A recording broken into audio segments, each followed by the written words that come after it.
All right. Thank you very much for that lovely introduction. It's wonderful to hear. There is actually an order member called Mudita Raja, which I slightly envied when he got his name, even though I have a wonderful name. But anyway, so I I'm gonna just tell a story, and the rest of the talk will unfold from the story. And I'm gonna tell the story of Angulimala. He's a well-known figure in the Pali Canon in the ancient Buddhist scriptures. So the Buddha starts with the Buddha, as usual. It's a story about the Buddha and this man, Angulimala. Buddha is staying in a certain area in northern India. And the sutta says that there was a bandit named Angulimala, brutal, bloody-handed, devoted to killing and slaying, showing no mercy to living beings. He turned villages into non-villages, towns into non-towns, settled countryside into unsettled countryside. And he had killed 99 people already, and he wore a garland, like sort of necklace, made where he hung the fingers, the pinks, the little fingers, around of these people around this garland. So he was a very vicious and quite frightening figure, a very frightening figure. But the Buddha, he sets out to the road where Angulimala was staying, and everyone he meets tells him not to go on, tells him to return because Angulimala is staying there. And they say groups of 10, 20, 30, and 40 men have gone along that road, and even they have fallen into Angulimala's hands. But the Buddha just keeps silent and he just goes on. And then Angulimala sees him. He's hiding by the roadside, and he saw the Buddha coming from afar, and he thinks, amazing! Here's a monk coming, and he's entirely on his own. Why don't I kill him? And I can complete my necklace with the 100th finger. So he takes up his sword, his shield, and follows right behind the Buddha when he's past him. And he starts running to catch up on the Buddha. And the Buddha just keeps walking at a normal pace, but Angulimala doesn't come any closer. The Buddha, basically, according to the scripture, is playing a supernormal trick on him. And Angulimala is amazed, and he thinks, gosh, in the past I've chased and seized even a swift-running elephant, a swift-running horse, a swift-running chariot, a swift-running deer, but now, even though I'm running with all my might, I can't catch up with this monk walking at a normal pace. So he stops and he calls out to the Buddha and he says, "Stop, monk, stop." The Buddha replies, "I have stopped, Angulimala. You stop." I have stopped, Angulimala. You stop. And Angulimala doesn't understand what he's saying, and he asks what this is all about.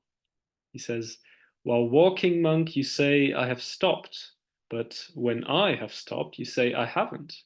How have you stopped? How haven't I?" And the Buddha replies, "I have stopped, Angulimala, once and for all, having cast off violence towards all living beings. You, though, are unrestrained towards beings. That's how I've stopped, and you haven't." And Angulimala is moved. He says, "At long last, a greatly revered, great seer for my sake has come to the great forest. I will give up evil." And then he throws his sword and weapons over a cliff, and he bows to the Buddha and asks to become a monk himself. The Buddha replies, "Come, monk," and they go back together to where the Buddha was staying. So that's the story, or at least the first part of the story. Angulimala, this mass murderer, has already killed 99 people. he has done some very evil deeds. He has a lot of evil karma, is how we call that, sort of your amassed actions and consequences, and he has very evil karma on his conscience. And according to the Buddhist tradition, if you've acted that evilly, if you've killed all these beings, that means he would be reborn in hell, and he would stay there probably hundreds and even thousands of years and suffer a great, great, great deal. So traditionally as well, the only way to avoid that is to gain enlightenment. So we'll hear a little bit further tonight whether he does that or not, whether he will suffer a lot or not. But anyway, that's not the main focus of tonight. I'm leaving you on a bit of a cliffhanger just to get you gripped. So what are we to make of this story? What can we learn from this story? Well, it's clear Angulimala is this great villain. He uses power to dominate others. He negates others by killing them. So in Buddhism, we say he acts unskillfully. He acts with a negative intention, and that has very negative consequences for others, also for himself. And the Buddha deals with him, basically. He exemplifies how to deal with his behavior, with unskillful behavior in general, to a very high degree. So that's what I want to go into tonight. How are we to deal with unskillful behavior that we see around us? How can we deal with unskillful behavior that is directed to us? And finally, also, what I want to talk about is, I mean, any normal person would feel a lot of fear just knowing that this murderer is around. So, but the Buddha doesn't, and he just goes. So, what can we learn about that? How can we learn how to work with our fear, basically? So, these will be the three main questions, three main areas I'll go into tonight. So, firstly, this question: what if we see somebody act unskillfully, that having negative consequences for others? How do we deal with that? So yeah, Angulimala, he's an example of the grossest unskillful behavior possible, really. Murderer, terrorizing the land.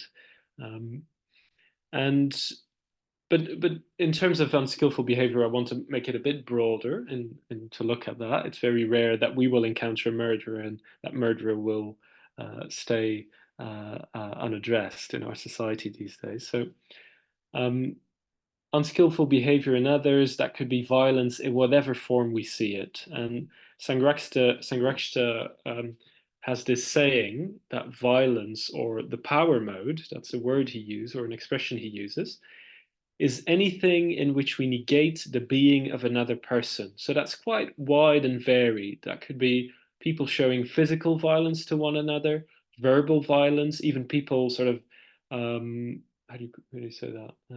Ignoring each other.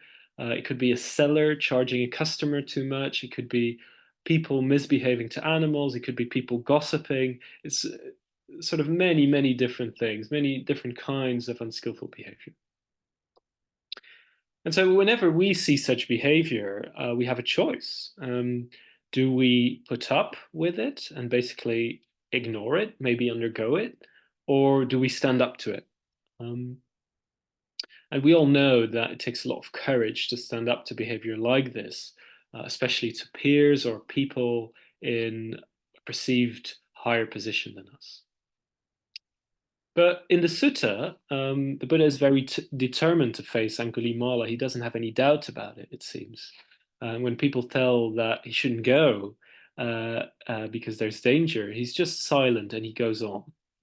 So, yeah, there's this determination. So, one question I want to explore is what would be the Buddha's motivation to do this, to risk his own life, basically, to meet a mass murderer? So, well, I think one motivation is probably quite clear. He's probably seeing that there's so much suffering around Angulimala. He's killed all these people, and he's disrupting society. And people are dying. Whole villages, neighborhoods have been destroyed. So yeah, I think that's the first thing we can do to gather courage if we see unskillful behavior, to motivate ourselves to stand up to that kind of behavior. We can basically look at the consequences of the behavior of a person. And so let's take an example. Someone at your workplace is a bully. He's not just teasing, but he's a real outright bully. And yeah, if you think about it, if it hasn't happened yet, that creates ripple effects throughout the whole organization, the whole culture of the organization. It's probably very unpleasant to be around, to be in to be in his sort of neighborhood, his vicinity, because you never know what is going to come. It might also lead to trust crumbling between people. There might be sort of camps for him and against him, or with him or against him. And even in the end, people might just want to stop coming to work, fall into depression even. Sometimes you hear even on the news that people kill themselves. So, well, bullying is fairly unskillful, gross, unskillful behavior. But so that's the first question we can ask ourselves: what might happen if this behavior continues? If we see somebody doing something that is unskillful, how what are consequences? Where could this go, and what impact could that have on us or the people around us? So that's the first thing we can. That's probably the first motivation of the Buddha: consequences on people around him, on society, on himself, perhaps. But I think also there's a second thing that is quite important to see in this sutta, in this story. Um, and I think that the Buddha is seeing that Angulimala is suffering himself. It's very clear that Angulimala has a very sort of wrong view, a wrong belief. He's created this mission for himself in life of basically killing 100 people, collecting 100 people's fingers. It's quite sick. He lost the plot basically. Um, and I think also if you think about how he must experience the world, it must be extremely polarized, basically sort of him against the world. So yeah, I think his consciousness that must have entirely sort of spiraled down to quite an animal-like, bloodthirsty consciousness, and basically he's created sort of hell for himself and the people who are near to him, or the people who come into his neighborhood. So if we encounter unskillful behavior, that's probably the second thing we can do. We can bring awareness to see that they suffer. The more unskillful somebody behaves, the more they'll suffer. That's what the law of karma says. And the Dharmapada, another collection of sayings by the Buddha, says it very beautifully in the first two verses of the Dharmapada. It says the following. Um, Experiences are preceded by mind, led by mind, and produced by mind. If one speaks or acts with an impure mind, suffering follows, even as the cartwheel follows the hoof of the ox drawing the cart. Experiences are preceded by mind, led by mind, and produced by mind. If one speaks or acts with a pure mind, happiness follows like a shadow that never departs. And I think probably we can all recognize that if we are angry, if we're arguing, if we fight physically with somebody, we'll be in pain. We'll be in physical pain, perhaps, but especially mental pain. Our minds contract, and it's painful. All of that, even very painful.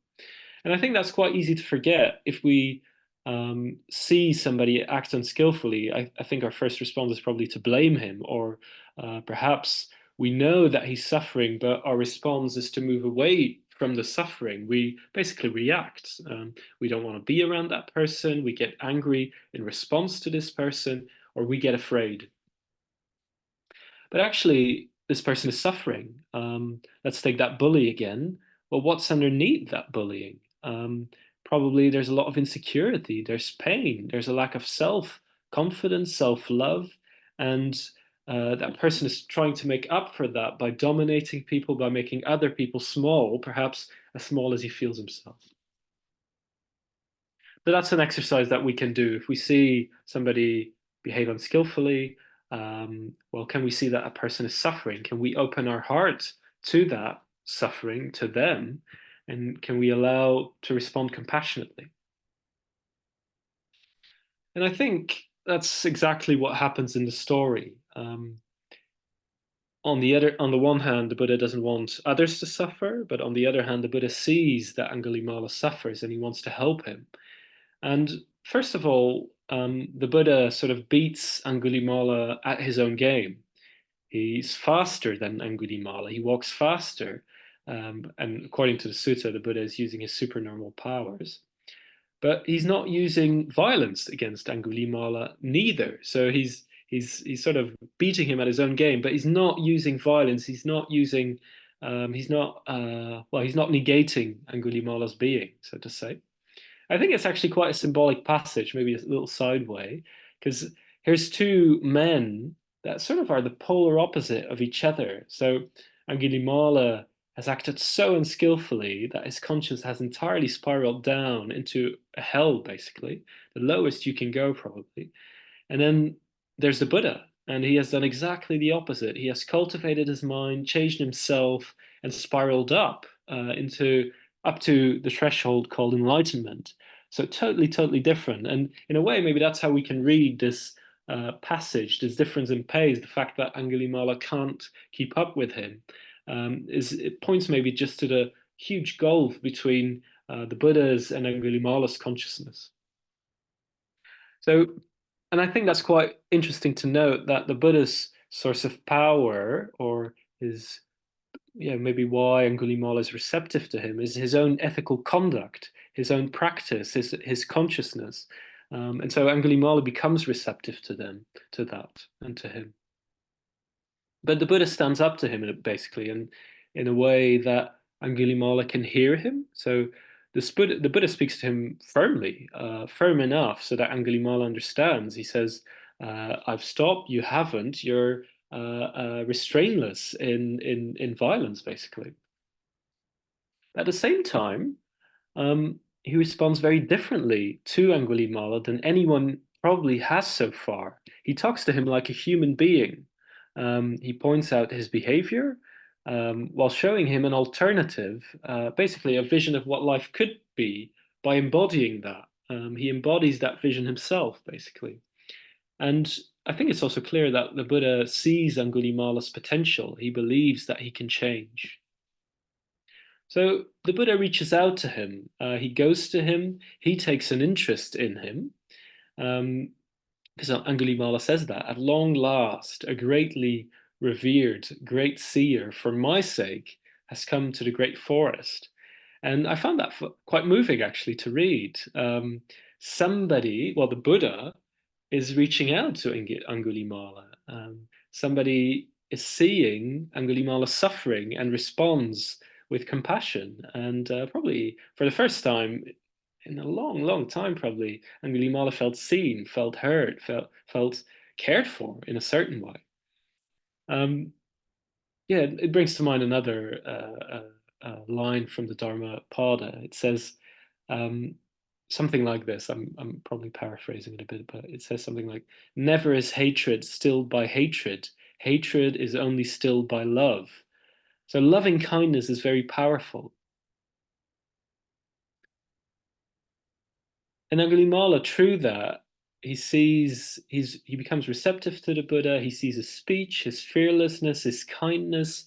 It must have made an incredible impression. Time again in the Pali Canon, we see how people respond very fully to the Buddha. Actually, he must have made an incredible impression. So Angulimala sees through the Buddha life could be different, and he goes forth from his old life, his old behaviors, his old views, and he follows the Buddha into a very, very different life, and he really goes for it. Then he has a very powerful motivation because he suffered so much. He has a very powerful motivation to change. And well, it's clear that he can apply himself. If you've killed 99 people and you haven't been killed yourself, you're probably a very capable, skilled, self-motivated man. But we'll hear more about how that story ends in a little bit. Anyway, I've talked quite a bit about Angulimala. What can we learn from this now? So yeah, I think the first thing, like I already said, is that we need the right motivation. If we face somebody who's acting unskillfully, who's acting violently, we need to approach this person with the right motivation. It won't work, I think, when we are angry ourselves, if we want to pay this person back, if we are afraid, perhaps, and that paralyzes us, that contracts our mind. So ideally, we need to act from a place of love, loving kindness, of compassion, even for that person who's acted unskillfully. And if not love, at least I think our minds need to be non-reactive, needs to be open enough so that we can talk without sort of our minds contracting, falling into a bit of a difficult state of mind ourselves. So, and we need to exemplify the behavior we want to see. We need to rely as much as possible upon our own ethical behavior to give people an alternative vision to life. We need to exemplify that. And everybody resonates with love, with generosity, with courage, because ethical behavior, people who behave ethically, that's beautiful. It's beautiful behavior, basically. And I think we probably all know that feeling, how we can be moved by that. Basically, it's a gift to embody the precepts, to embody love and awareness to somebody. But then, okay, how can we do that practically? How can we take somebody up on his behavior? So I think the first thing is to connect to the person and to try to empathize. What is his experience like? What is Why is he doing what he's doing? Trying to understand how he's suffering, acknowledging that, and see whether we can help this person. Actually, reaching out a hand of friendship or at least kindness to him. And in that, you can well, I'm talking here about less extreme cases than facing a murderer, maybe facing a bully at your work or a friend who you've seen acting unskillfully. I think it's important to emphasize your positive intention, saying that you're communicating to him because you care about him and you care about also about the others around him. And if we, let's say that's a friend to whom we're talking, if we can give feedback to a friend in this way, this can be a really great gift. Your friend might become aware of something he wasn't aware of before, of his impact on others. And basically, talking to whether it's a friend or not, you give people a possibility to grow. And in doing so, you show that person that you care for him or her. And I think then it's just very important to tell the effect he's having on you and he's having on others. And yeah, some years ago, I started doing this more, started going into difficult conversations, maybe mentioning things that people had said to me, that had done to me that I found quite difficult.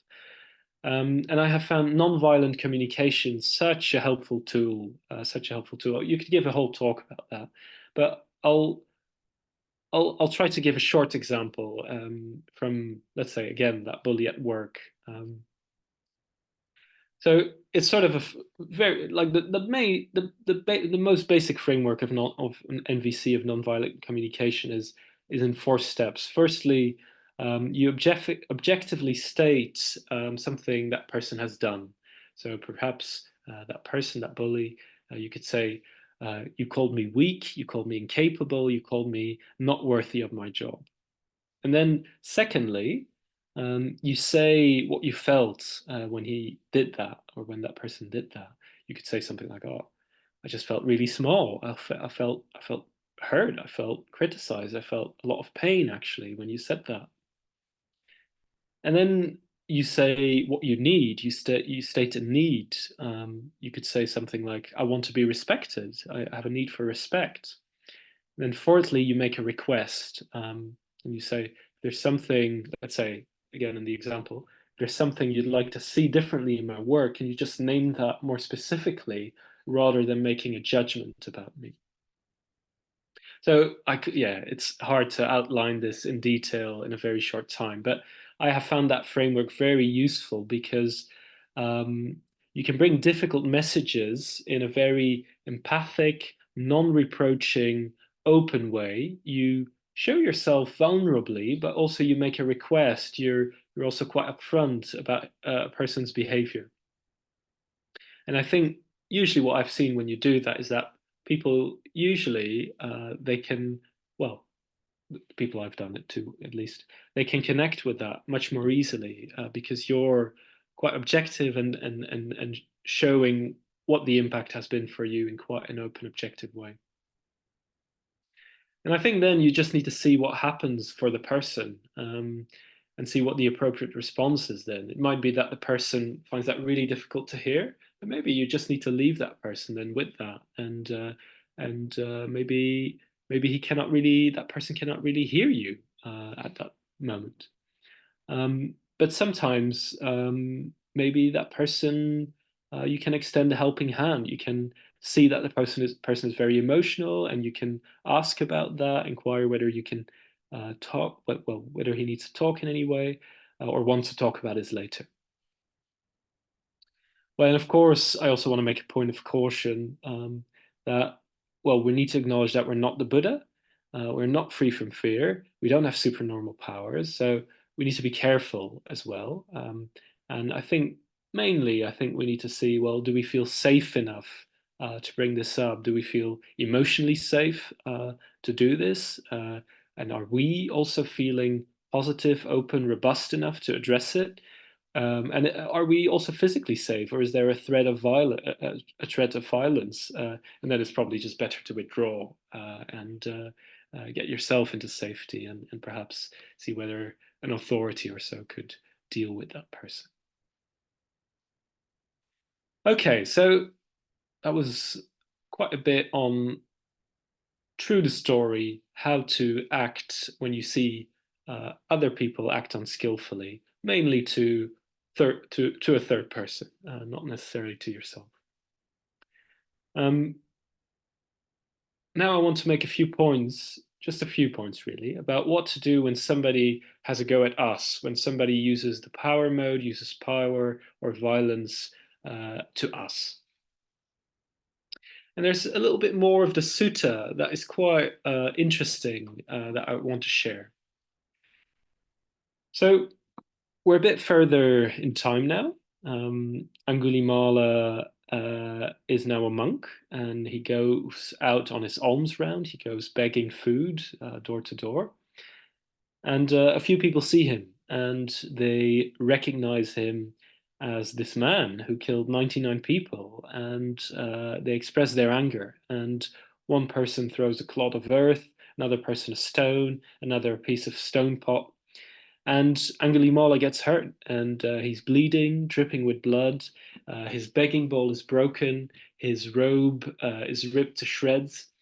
And he goes to the Buddha, and the Buddha sees him coming from afar, and on seeing him, says to him, "Bear with it, monk, bear with it. The fruit of the karma that would have burned you in hell for many years, many hundreds of years, many thousands of years, you are now experiencing in the here and the now."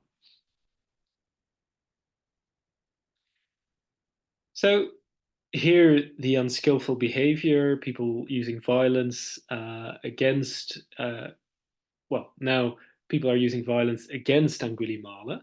Angulimala gets violated, so to speak, and not just with words. People are throwing things at him. He's bleeding badly. So it's clear what the old Angulimala would have done. He would have taken his sword and have killed these people. But he's clearly on a different path now, and a path in which he has given up violence, where he is embarking on the path towards enlightenment. Basically, he's trying to purify his mind. And I think we can draw a few lessons again from this story. What to do when violence, in whatever form it is used against us, whether we're harassed, whether well, whatever is done to us. So, first of all, the Buddha is saying to him, bear it, monk, bear it, bear with it, monk, bear with it. So the Buddha sees quite clearly, obviously, that Angulimala has done a lot of evil, and that people's anger and violence to him is a consequence of that. And he urges Angulimala just to bear it. So Angulimala bears the consequences of his previous actions. And actually, he doesn't really have much choice. In a way, it's not surprising that people are angry with him. And if he would respond to them in words, let's say, "Oh, I've changed now, I've become a monk," uh, people people wouldn't really change their view probably, and maybe even they would throw more things at him. So the only thing he could really do is to bear it and to demonstrate through his actions now and in the future that he has changed, and just so not to react and just go on with his life basically. So what can we learn for ourselves now from that? So I think when we get blamed, get criticized, get harsh words thrown at us, what can we do? Um, well, I think first of all, we can check whether this person is right, whether this person has any grounds upon to say these things, whether they have any right, so to speak, to be angry. And if so, probably that is the best thing we can do, to just bear it. It's sort of the fruit of our actions. And maybe we know that we have changed, and then we can trust that. Um, Basically, just trust in our own ethical practice, trust in the effort that we are putting in ourselves to change this behavior that we maybe had in the past. On the other hand, if they don't have any grounds to criticize us on, well, we can just leave it with them. And here, there's this lovely story again from a sutta, a story in the Pali Canon in the Buddhist scriptures that is very telling. And in this story, there's a Brahmin that comes to insult the Buddha, basically. A friend of this person has become a follower of the Buddha, has left his home and has left his group to which that Brahmin was a part of. And this person just got angry, and he went to the Buddha and insults him, curses him in quite an elaborate way. Um, and the Buddha just receives it and actually remains unmoved, I imagine. And he says, "Brahmin, if you would have guests visiting and you would serve them food, but these people aren't hungry and don't take your food, to whom does this food belong?" And the Brahmin says, "Well, if they don't accept that food, these foods are all mine." The Buddha says, "In the same way, Brahmin, that with which you have insulted, that I don't accept from you. It's all yours, Brahmin. It's all yours." So I find that quite a wonderful story about the Buddha that again we can draw inspiration from. If people insult us, if even if people violate us in another way without any grounds, without any reason, we can basically just leave it with them. We can check honestly, is there any truth in what they are saying? And if not, we can trust in our own behavior, our own intentions, our own positive actions that we are doing. Okay, so those were just a few words about. You could again say much more about that, but we have a limited amount of time tonight.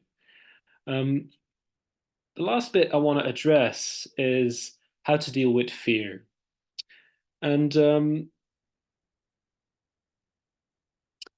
well, like I said already, the Buddha is very proactive in this story. He sees unskillful behavior, very gross unskillful behavior, murderer, and he addresses it. He goes there. Whereas everybody has fled the area where Angulimala is. But he goes there and he seems to go there without any fear. So it needs fearlessness to go to Angulimala. I would be afraid in such a situation, and probably most of us would be. So I want to zoom in a little bit on fear and how, well, I think in general, fear can block us from acting skillfully, can block us from standing up to other people acting unskillfully. It's basically sort of contracting emotion that paralyzes us in a way. It can also really be a hurdle towards practicing the precepts and towards being a good friend to people. So, what is fear then? So on the one hand, I think there's a feeling component to fear. You feel probably quite tight, maybe in your chest. You feel adrenaline, perhaps. Uh, Probably your body is preparing to run or freeze, perhaps. And there's something paralyzing about fear. And then so that's sort of the physical aspect. But then in terms of our mind, we probably feel contracted. Our mind is closing down, and it makes us refrain from action. It becomes much more difficult to do something. For instance, to do something against somebody who insults us. So we freeze, basically, sort of freeze, both with our body and our mind if we feel fear. And I think there's three types of fear. On the one hand, there's primal fear, which, let's say, you see a huge angry dog walking around freely, and well, you become afraid that he might get at you. So, and I think this kind of fear is probably ethically neutral. It's a very normal biological or instinctive response that we have. Secondly, there's neurotic fear. And I think that's fear, let's say that's fear that others don't like you or that you're not good enough to be loved. And I think that is ethically unskillful. And that's what I want to focus on here, actually. And then there's existential fear, something like fear of death, fear of a meaningless life. Now, in the story, we very much encounter the first thing, primal fear, perhaps also the third one, this existential fear. Um, but I want to focus on neurotic fear because I think that's causing probably for most of us problems in our daily life uh, in quite varied ways. So neurotic fear, I think that's based on wrong views and habitual unhelpful thought patterns. We've learned, perhaps as a child or an adolescent, to see ourselves or the world in a certain way. And out of that comes a behavior pattern, a thought pattern. It's a bit like water running down a slope. While it rains, little streams and gullies are being formed.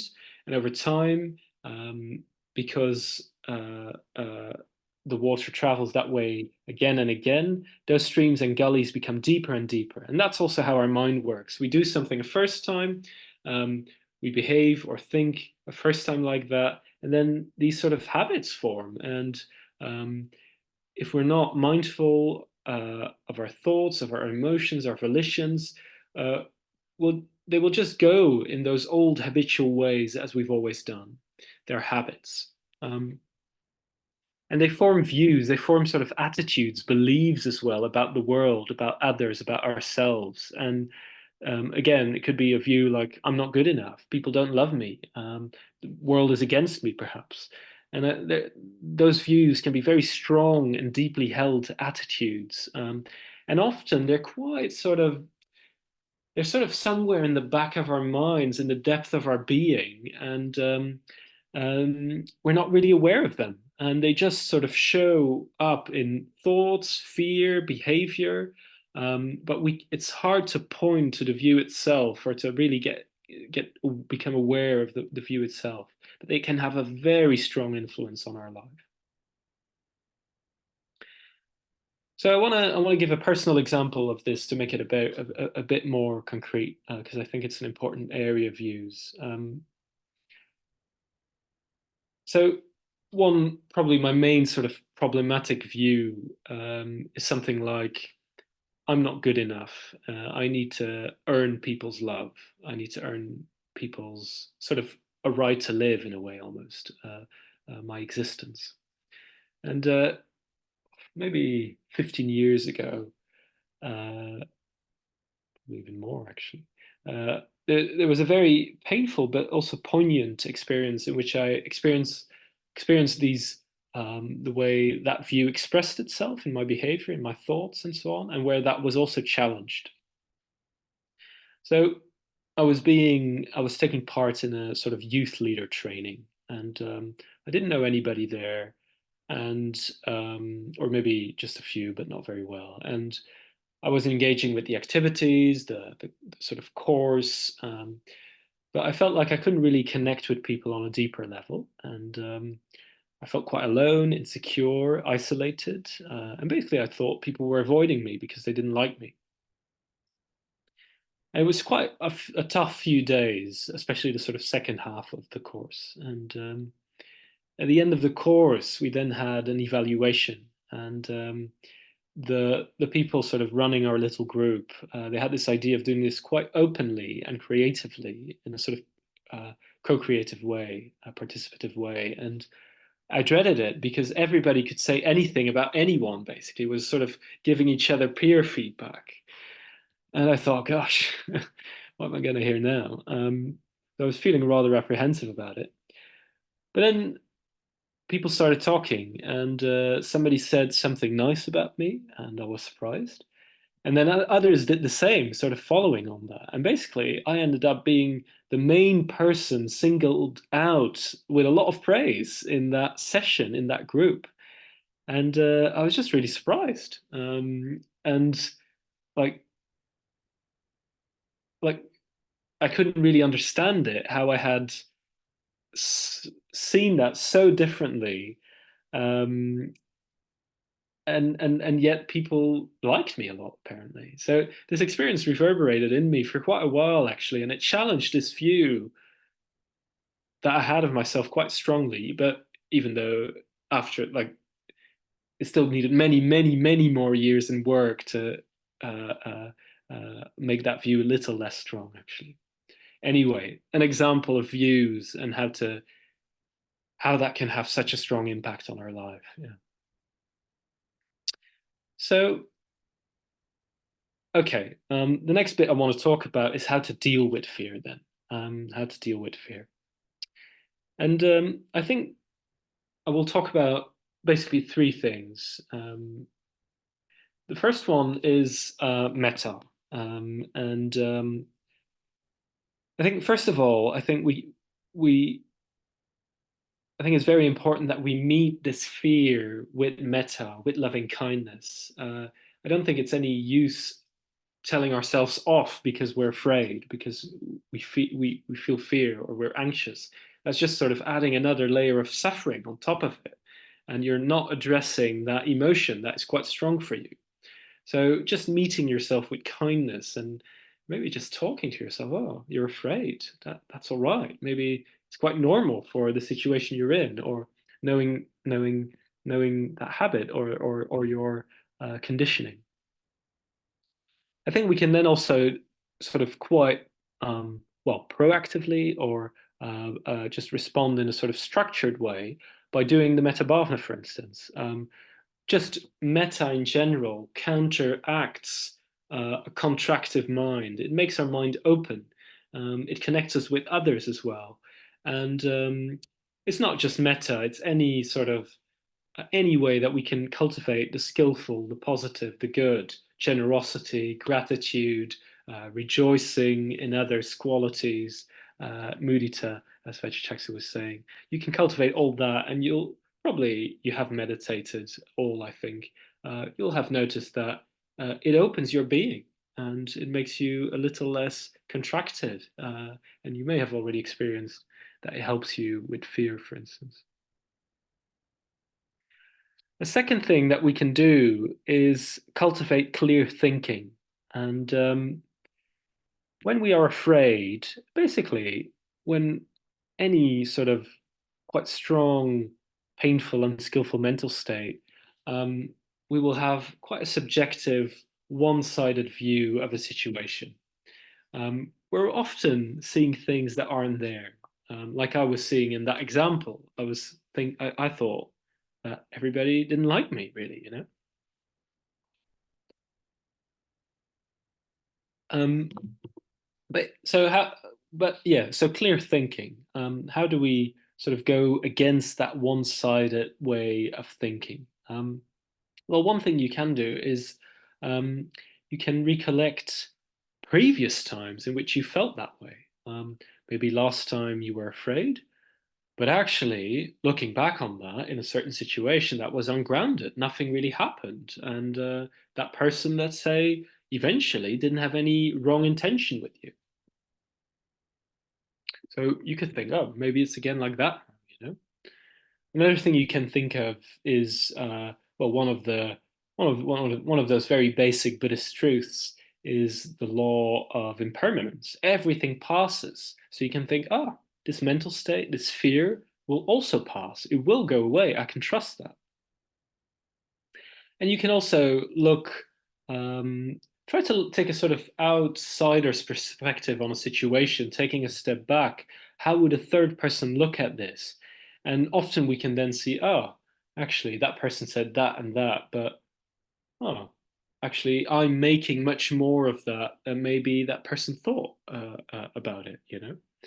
So, for instance, in my example, is there any objective reason to think that people don't like me? Well, nobody told me they didn't like me, for instance. I was just making that up in a certain way. Okay, and thirdly, we can talk to friends. We can just spend time with friend and just offload your mind, basically. Tell your story, your fears, where you got stuck, and that can do such a world of good for us to just get that off our chest. Um, and your friend can probably give his perspective or her perspective, a third person and a real third person looking at the situation, and probably also just by being with your friend and hopefully your friend responding kindly to you, maybe you feel some metta coming from that person that you can let in. You can let in this person's friends, this person's friendliness, love, care, basically. And I want to. Recently, I saw Dune, the second Dune. Probably quite a few of you have seen that as well, the second Dune movie. And in the first one, there's quite an important little sort of piece of text, piece of a litany it is called, apparently, the litany against fear. And I just want to share that with you and comment a few things on it. So it goes like this. I must not fear. Fear is the mind killer. Fear is the little death that brings total obliteration. I will face my fear. I will permit it to pass over me and through me. And when it has gone past, I will turn the inner eye to see its path. Where the fear has gone, there will be nothing. Only I will remain. Yeah, it says quite a few things. It talks about how it sort of contracts us, how it can go through us, and when you look back, you sort of think, oh, what was that actually about? And actually, you can learn from that again by reflecting on such a experience where you feared. You can actually gain a bit more perspective that you can use next time. And